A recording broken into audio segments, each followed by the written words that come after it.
So Donald Trump says he wants to end birthright citizenship, and I am in agreement with this 100%. Let's get into it.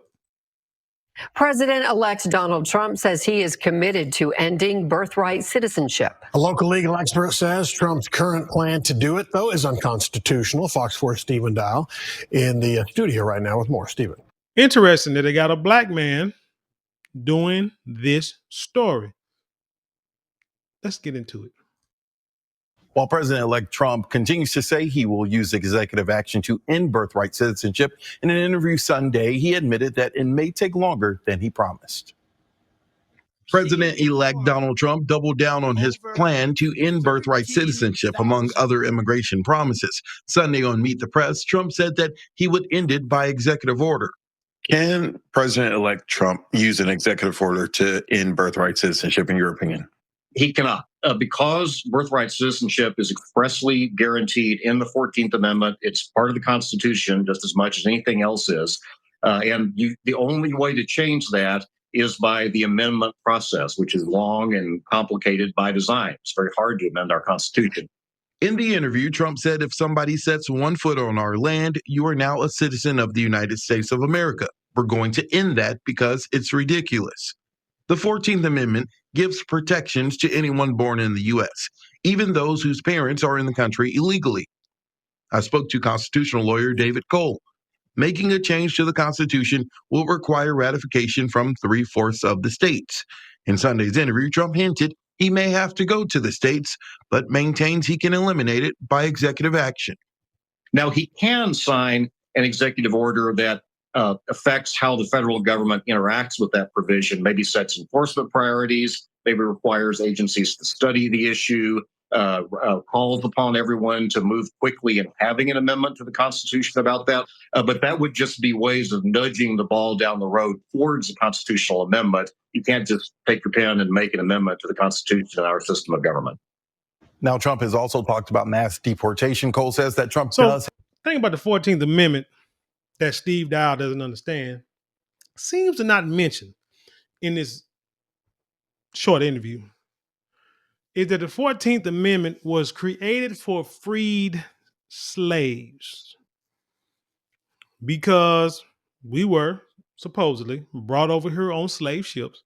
So our fathers and mothers were not citizens of the United States. So when we were slaves, and then we got freed, we weren't considered citizens. And it's like, well, hey, your people are not from this country, so you're not legally a citizen. So we can just ship you, away from the United States and send you back to Africa.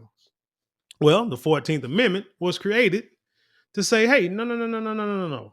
They don't say these people are citizens because they were born here, they've been here. And as long as they, if they step foot on the land, they become citizens. So basically, it was about people who were forced to be brought over here. Now all of a sudden, you don't want them over here no more. That's what, and it was for us. So when we talk about a lot of foreign, people, whether they from China, Africa, Russia, South America, Central America, Asia, you name it, any foreign country, and we sit here and say that, hey, you guys are standing on the backs of freedmen, of descendants of freedmen, and they look at us like we crazy. We say it like, well, it's because number one, when we say stuff like you are over here because of us, the fight that we had, the blood, sweat, and tears of our ancestors, and look at us like we crazy, we have to say, well, the 14th Amendment is the reason why you are here in the first place. Because if it wasn't for the crap we went through, the 14th Amendment or the fight that we had to fight to become citizens, Dred Scott, all that kind of stuff, you probably couldn't even be able to come over here unless it was on a boat that you didn't want to be put on. But I went to this pbs.org website real quick. It says, what is birthright citizenship and could Donald Trump end it? It said President-elect Donald Trump has promised to end birthright citizenship as soon as he gets into office to make good on a campaign promise aiming to restrict immigration and redefine what it means to be American. But any effort to halt the policy will face steep legal hurdles, and that's what Trump said. It might be a little harder than take a little longer than he would like. It says birthright citizenship means anyone born in the United States automatically becomes an American citizen. It's been in place for decades and applies to children born to someone in the country illegally or in the U.S. on a tourist or student visa, but who plans to return to their home country. Amazingly, like I say, no other country. It says it's not the practice of every country. And Trump and his supporters have argued that the system is being abused and there should be tougher standards to become an American citizens. They say it's been documented that you have people coming over here knowing that they're pregnant, late in their pregnancy, fly over here, walk over here, ride a boat over here, and then labor. They're here until they give birth to the child. Once the child is born, the child is a citizen of America. Now you have what they call an anchor baby. Well, if the child's a citizen, well, the mother can't leave the baby here, so now the mother gets a chance to either stay here or they can take the child back home, but their child can get dual citizenship in the country. Well, they automatically have dual citizenship because other countries don't do this, or other countries don't allow this. You can be an American, go to another country, have a baby. That child still is an American citizen. So you got to take your butt back to America. But people do that because of like the opportunities they can have here with citizenship. Like I say, they're in a country that could be war torn or not the greatest financially or economically. They can come over here, have a baby, and now they can stay. And that's what a lot of them do. And that's what Trump. That's why Trump is. That's why it's like he's trying to end that right now. I doubt he can do it. Would do it retroactively. I wouldn't be a fan of it. I mean, if it had to be done, then hey, I can understand it. Because again, I mean, hey, you came over here illegally. It is what it is. But it should like start when he gets into office. What it says, but others say that this is a right enshrined in the 14th Amendment to the Constitution. It would be extremely difficult to overturn, even if it's possible. It's a bad idea. That's the thing about laws. That's one thing I say. I've always said that laws are always meant to be changed. You can't, and they change them all the time. Now they make it a lot tougher to change the Constitution, which I understand because it's supposed to be what the country is based on, and you just there are some things you just can't change without making sure everybody understands. Like, hey, this is a change that needs to be done because it's for the betterment of the country and all citizens as a whole. But laws are changed all the time. You'd be surprised if you just pay attention to it. Here's a look at birthright citizenship, what Trump has said about it, and the prospects for ending it. It say during an interview Sunday on NBC's Meet the Press, Trump said he absolutely planned to halt birthright citizenship once and always. He said he's going to halt it. We're going to end that because it's ridiculous. Trump and other opponents of birthright citizenship have argued that it creates an incentive for people to come to the U.S. illegally or take part in birth tourism, in which pregnant women enter the U.S. specifically to give birth so that children can have citizenship before returning to their home countries. Right. Simply crossing the border and having a child should not entitle anyone to citizenship, and it shouldn't. I mean, like I said, no other country do it. So why in the heck you want to be like? And it's not. And this is not.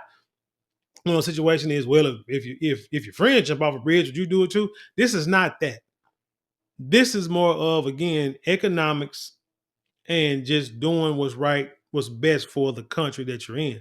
Because it's tough enough. You got people who try to come over here and be in line for 10, 15, 20 years to try to become a citizen of this country.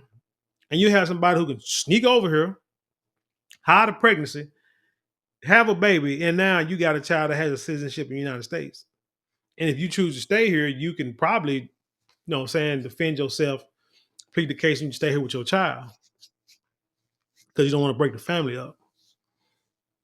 The organization supports changes that will require at least one parent to be a permanent legal resident or a U.S. citizen for their child to automatically get citizenship.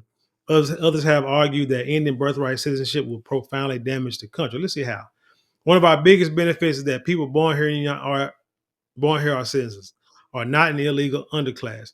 There's better assimilation and integration of immigrants and their children because of birthright citizenship, said Alex Norashte,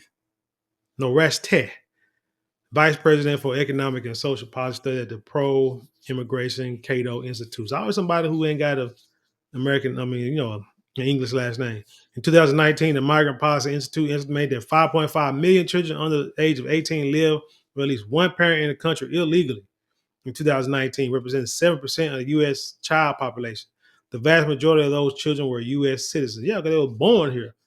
The nonpartisan think tank said during Trump's campaign for president in 2015 that the number of people in the country illegally would balloon if birthright citizenship was repealed, creating a self-perpetuating class that would be excluded from social membership for generations. Sometimes you got to figure out when to stop the bleeding. That's just it. I mean, it gets to a point where you're hemorrhaging badly. Like if you cut your leg, hit that artery, and you're bleeding, try to put a bandage on it, and it just keeps soaking up blood. It won't stop, don't stop. So then you got to say, hey, we got to stop the bleeding. So you get a tourniquet, cut that sun gun off, cut the blood supply off. So now your leg is, the bleeding is stopped, but now circulation in the bottom of your leg is stopped. And if you do it for too long, without getting it surgically repaired, you may have to just end up cutting that leg off. But you know what? For the other 75% of your body lives. You just got to learn how to live with a prosthetic. But you do what you got to do, because if not, you can end up dying. It says, let's see, what does the law say? In the aftermath of the Civil War, Congress ratified the 14th Amendment in July 1868. The amendment assured citizenship for all, including Black people. All persons born or naturalized in the United States and subject to the jurisdiction thereof are citizens of the United States and of the state wherein they reside. The 14th Amendment says, no state shall make or enforce any law which shall abridge the privileges or immunities of citizens of the United States. But the 14th Amendment didn't always translate to everyone being afforded birthright citizenship. For example, it wasn't until 1924 that Congress finally granted citizenship to all Native Americans born in the U.S. So that's the thing. Native Americans are already here. Slaves were forced over here, if you believe that, on boats, and worked here. And then once slavery was over with, it's like, well, they're not a citizen, they're slave. Well, that doesn't make sense. That's what we're gonna do. We're gonna fix that. We're gonna make sure that all Black people who are here, who were slaves, descendants of slaves, sharecroppers, this and the third, whatever year this was, they are U.S. citizens. They get the same rights as everybody else because they did not choose to be slaves, to be put in bondage over here. Nobody chose that. No one would choose that for themselves. So why they got to suffer for it? So see, this was done for Black people. Then all of a sudden, the Native Americans like, well, shoot, how come we not citizens? Because we are born here. So they had to fight, rightfully so. And then they was also given the naturalization law. But then let's see. But now you look at it, now everybody wants a part of it, and that's where you should cut it off. A key case in the history of birthright citizenship came in 1898 when the U.S. Supreme Court ruled that Wong Kim Ark, born in San Francisco to Chinese immigrants, was a U.S. citizen because he was born in the United States, which he should have been. The federal government had tried to deny him re-entry into the country after a trip abroad on grounds he wasn't a citizen under the Chinese Exclusion Act. What the hell? But some have argued that the 1898 case clearly applied to children born of parents who are both legal immigrants to American. But that it's less clear whether it applies to children born to parents without legal status, for example, who come for a short term like a tourist visa. So basically, that's what they're saying. It's the application of the law. He's a citizen because if his parents were legal citizens here, then he's a citizen of the United States.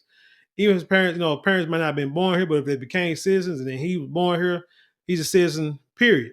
Like slaves.